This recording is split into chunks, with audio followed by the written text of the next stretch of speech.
Okay, good evening. My name is Suzanne Ryan. I'm the vice chair of the zoning board and sitting in for the chair who has recused herself.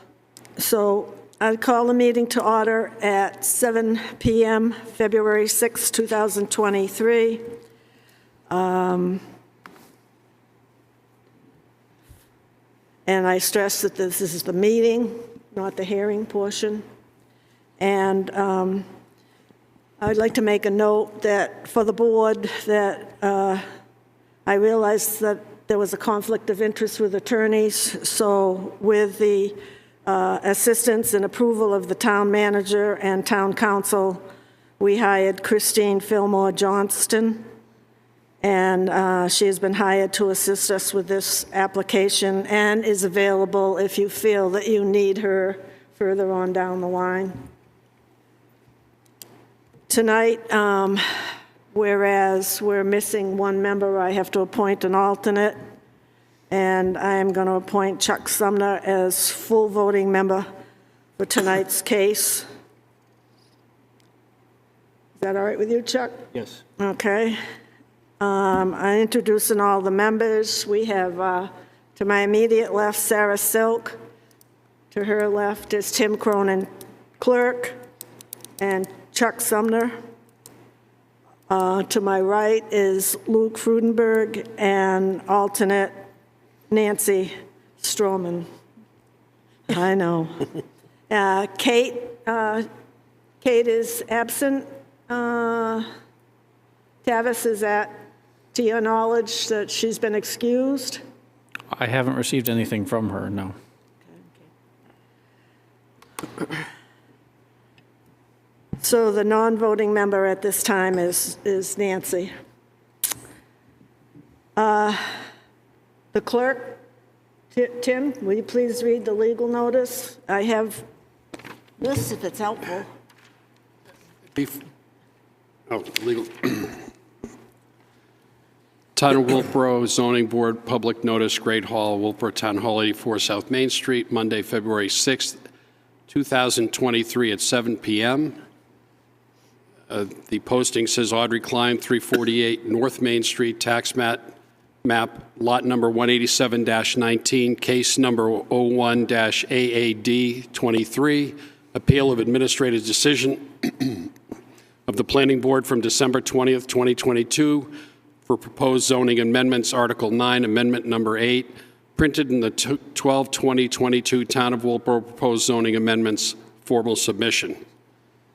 If there is anyone with a disability needing any modifications and on auxiliary aid to access this meeting, please notify the Planning Department at 569-5970 at least 72 hours prior to the meeting date. Any and all proposals before the board may be discussed at any public meeting as permitted under RSA 676.7 and will be posted in accordance with RSA 91-A at the Town Hall.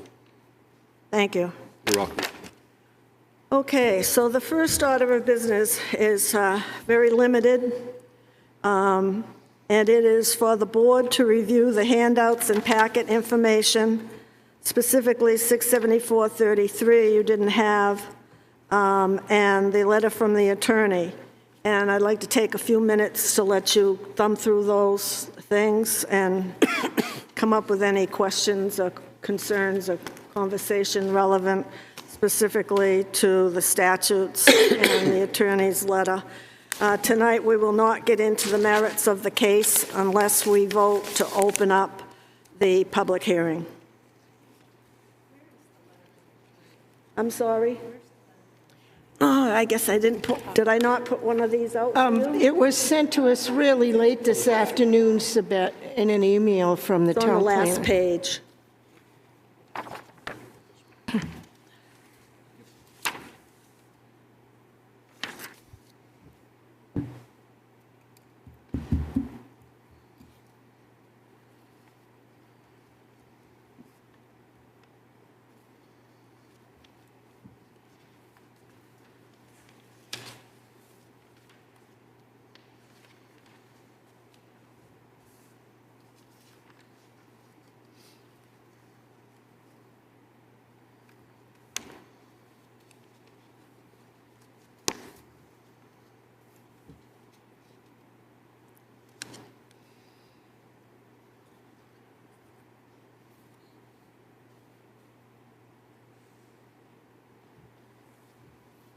I'll just note that 67433 is the powers of the Zoning Board of Adjustment. Suzanne, Kate just came in. She's right behind you. What? Kate. Yeah, your thing's down there somewhere. Let the minute reflect that Kate came in.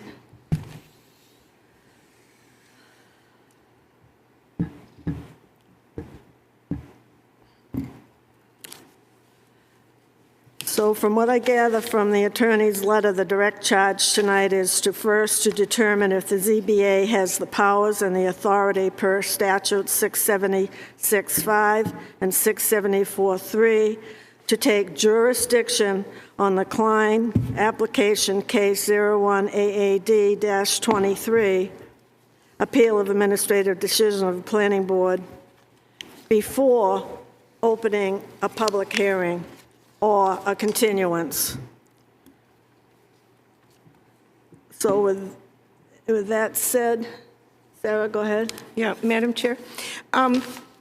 Just a little point of order. We didn't get this opinion until, or I didn't get it till 4 o'clock. It was sent about 3. But I just think that this is something that's very, sorry, very unusual. I don't think we've ever had a case like this in the 8 years that I've been here. And we have a new attorney, and rightfully so, because one attorney can't represent both boards. But I think it's kind of important that we meet with this attorney and get additional input and have an opportunity. I had some questions because in 676.5, it does talk about a board.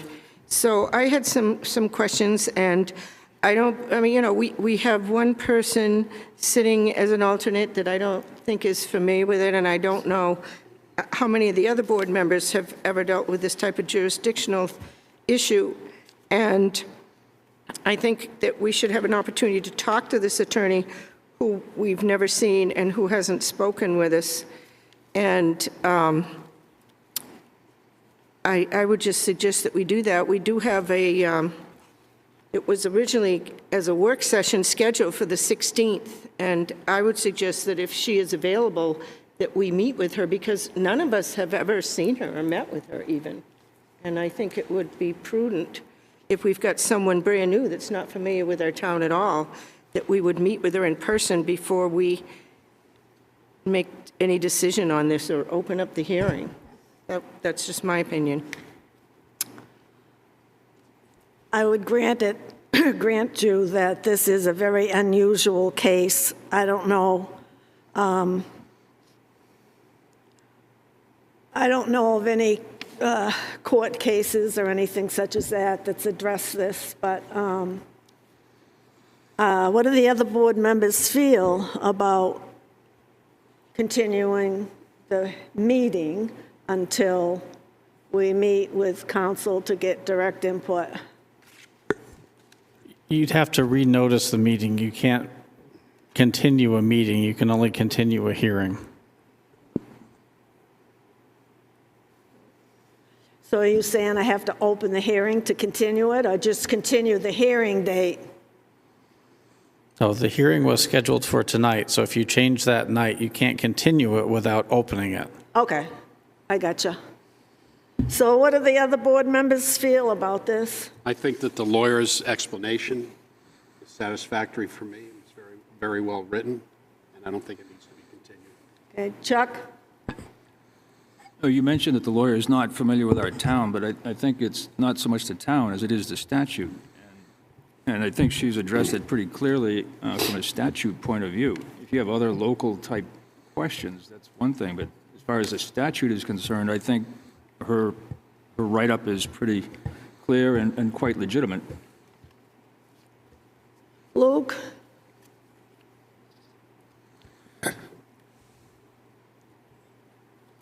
I agree with all that, and I agree that this, I believe this is cut and dry. If Sarah has a question, and if this is not a pressing issue, I have no problem getting questions answered that Sarah has too. So, I mean,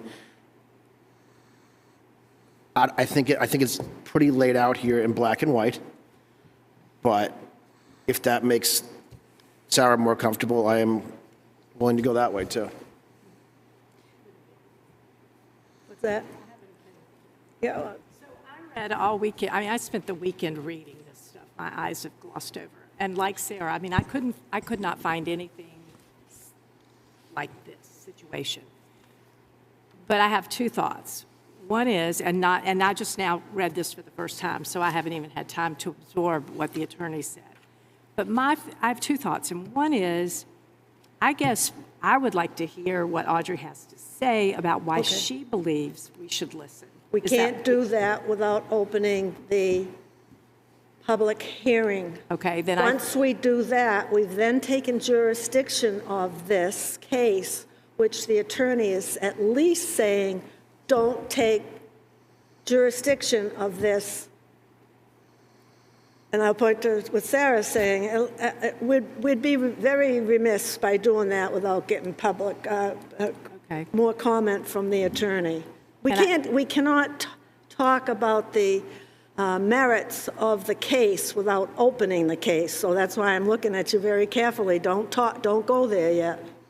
Oh, okay, well, all right, so my other question was, because I was trying to think about this. Remember when we had Romney, the representative from Romney, and they came with did they come with a variance or an exception or whatever? And we were saying, we don't want to hear it, we don't want to open it.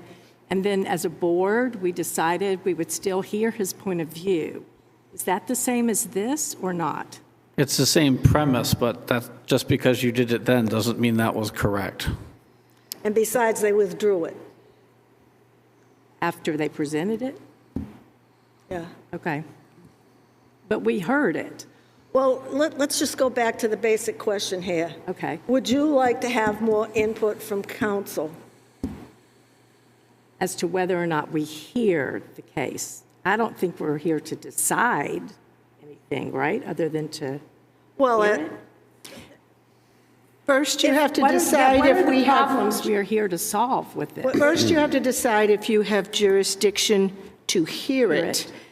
And then, I totally agree with what she says here, saying that we need to get this jurisdiction thing resolved before we open the hearing. see, so It's just that, let me just finish. It's just that I have had a lot of experience with the town when we've had to get other attorneys because of a conflict between boards, and it always seems that it's not just as cut and dried as you would expect. It seems like you really need to talk to that attorney and personalize her, even though it's a state statute, I agree with Chuck with that, personalize it to your town.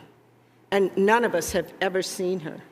well, And I think we need to, that's a subordinate issue. The issue at hand is, do we think we need more information as to how to handle this case?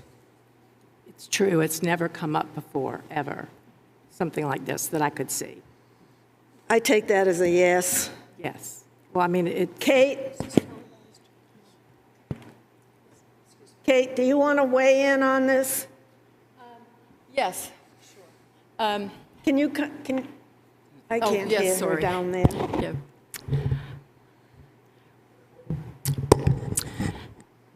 See, the attorney's letter seems kind of cut and dried, and yet I wonder, having seen attorneys contradict each other on occasion or make different interpretations, I'm wondering if there's any other interpretation for this. Also, we have a pretty short time frame for this, right? And this is a warrant article that we're going to be voting on in March? No. No, don't worry about the time frame. Okay. We're good. Well, I think I'd like to see some more input. input from who? From an attorney. she wants Is to it- see is the more attor- input from the Is this attorney. attorney? Okay, so. Is this attorney the municipal, is this like Laurel that we had in the summer? This attorney used to work for the Municipal Association. She's got her own, she works with her own practice now, with a firm. Well, she may be right about this, but All right, so we've got 1, 2, 3, 4 that find it acceptable to meet with council. How that will happen and how it will play out will be between Tavis and I, whether it be electronically or in person, we'll work that out. Did you say at the beginning she was available now? I'm sorry. Is she available by phone now? It No, sounded like that in the beginning. I had not arranged for Okay. her to be available by phone. Okay. So, I would suggest that we try to contact her and see if she's available on the 16th, because all of us on the board theoretically had made plans to be available on the 16th for work session. So, I'm unavailable on the 16th. okay, well, you'll be leaving us all right, soon, so the majority already penciled in the 16th, but that doesn't mean she'll be available. So what would a second date be for the majority of the board members? Anybody got a calendar? You should probably get a couple of dates from her and then run them by all of us, maybe. Her schedule might be. We're going to give her two choices. Okay. And Chuck, are you limited on dates? Somewhat limited, but I think we should just check with her and see what she has available and try to work around it. Well, there's 5 of us and 1 of her. She's pretty available. She did say she'd make herself available, so we give her 2 dates and... The next Monday would be the 20th, but it's President's Day. I don't know whether she works that day or not. Is it a federal holiday? I don't know. Why are you waiting? It's President's Day, yeah. Gotta renotice it. Oh, you have to notice it? Oh. No, we don't notice a meeting with town attorney. It's a non-meeting. Non-meeting. Well, then, couldn't you do it before a few weeks goes by? Tavis, if someone is not available for this meeting with the lawyer, does that prevent them from voting on it the next time it comes up in front of the group? Perfect, thank you. Well, could we also make arrangements then, like for you, Chuck, or for me, to be available by Zoom? So we can hear what she's... You don't have to. It's okay. She'll make herself available. Okay. All right, so, Tim, is there a date that you could... Anytime after the 17th, up to the 17th, I'm booked. Okay, Family business. so, up to the 17th, after the 17th, you're okay? 18th on, Okay, so pick a second date after, 21st? Do you want to try for the 20th Monday if she's available and not using it as a holiday? President's Day is a holiday. That's Oh, it kind is of a a fair federal assumption. holiday? Yeah. Okay. So then the 20th would probably be out. I mean, depending on board availability, this could be 11 o'clock in the morning. This doesn't have to be a 7 o'clock at night thing. That's true. yeah, 6. Huh? And it's 6 o'clock. Or 6, 5, 4, I mean, it really, Yeah. Well, if her hours are till 5, maybe 6 would be okay. 6 is good. All right, what's the other date? Just pick it. What about the 21st? Good. Okay, I'll make arrangements for my other meeting, somebody else to take it.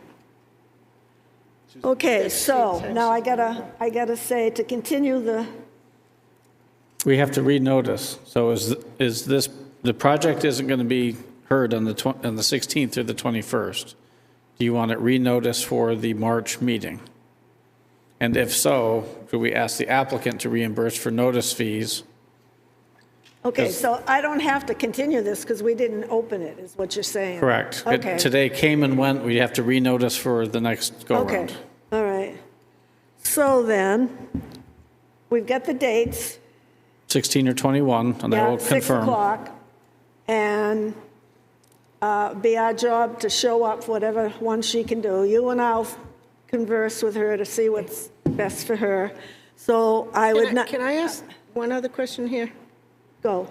What is the earliest we could reschedule this meeting if we met with her on the 16th, for example? How many days do you need for notice? Yeah, but Tim can't be... Just a minute. Tim said he can't be there. I'm not scheduling a meeting for the 16th. Tavis said if I miss the meeting, I can still vote in the next.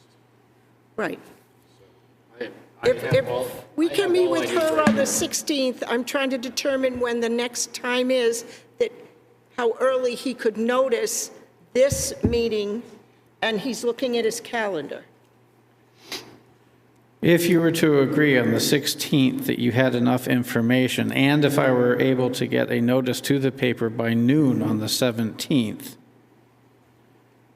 you'd functionally be looking at March 6th, which is only 1 week off your regular meeting anyway. Why would we push it? Why would we push it that you have to get that in the paper? She asked, how fast could I get it Yeah. noticed? Is it March 6th, Election Day? No, Yes. it's the 14th. Oh, right, so the March- third, so the Tuesday, March 13th doesn't, so 14th. Believe me, it's, I gotta be here all day. You do too. So, but we so- can't be in here the night before that because the room gets converted. but if they're voting on the 14th, the night before is the 13th, not the 6th. Correct, But our next regular meeting is on March 6th. I hate that when we correct. go through this. That's the whole point here. Okay. Why don't we just stick with the dates that we came up with and stop trying to change them around? And would the board like the applicant to reimburse for the second round of noticing? There was no applicant payment for the first round of public noticing. I think that's fair, and that has been the practice in the past, if the board changes the meeting date. Okay, we get the dates, Tavis? You all set? Okay, I make a motion to adjourn this meeting, or this portion of the meeting. The meeting or this portion? Well, I'll make a motion to table items 3 through 6. second. That's the rest of the agenda, so that basically we can close the meeting. Are you going to take a vote? I second it. All those in favor? Aye. Aye. Opposed? Abstain? Okay. So now we're back to your motion, Suzanne, to adjourn? And so I now Before move, you adjourn, let me just confirm, we're going to try to meet 16th or 21st with the attorney. yes, she's already confirmed that. I want to make sure everybody's very clear. He wrote it down. Okay. All those in favor of adjourning at 7:22? Aye. All right.